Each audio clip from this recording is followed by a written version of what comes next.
What's up, guys? This is DJ Ashva from 6 a.m. I am sitting here with Nikki Sixx, my bandmate, and this is a 6 a.m. interview project.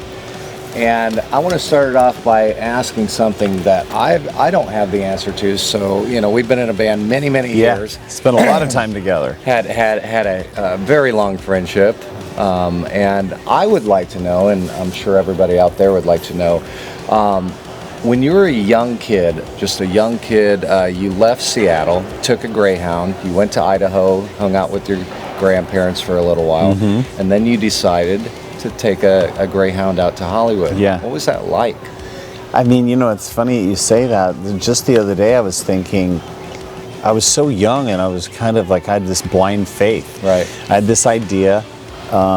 Did you have a plan, though? I didn't really have a plan. I was kind of drawn to the music. Right. Like we all like say, well, you know, wanted to be in a band, and yeah, I wanted to be in a band, but I didn't really know what that meant. Right. I lived with my uncle, who was the president of Capitol Records, so that's about as close as I could didn't get. even know that. Really? I had no idea. And it was fantastic. He got me a job at Music Plus in Glendale, where I, you know, worked, and I got to listen to music all day, and I started meeting musicians because, you know, back in like the 70s and even in the 80s, like musicians were going to record stores, and a lot of musicians worked at record stores, and there was a lot of like, you know, kind of getting to know each other. Hey man, what do you do? What do you do? And you know, go jam together. Sure. Try out being in a band. It usually didn't work, as you know. Right. How old were I? Like, when did you know I gotta leave Seattle? I gotta do this for a living?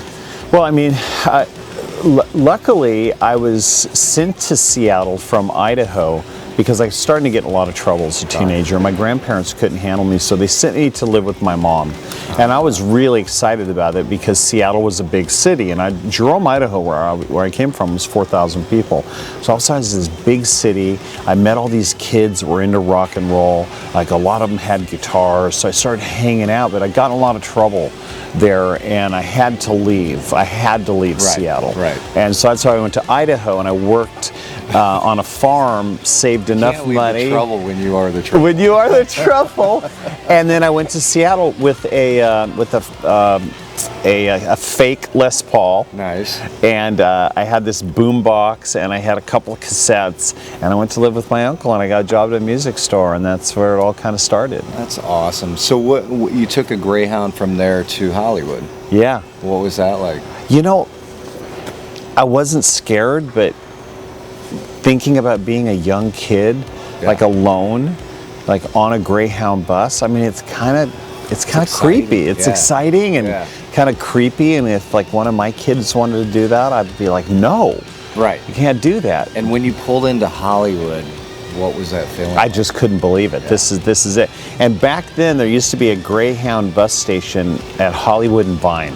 And what's fantastic, you know, for me and my history is I can always kind of look back on that, and that's not there anymore, and go, you know, that's where Marilyn Monroe took a Greyhound bus to, and she got off there and she got discovered. So that's it was part of my journey.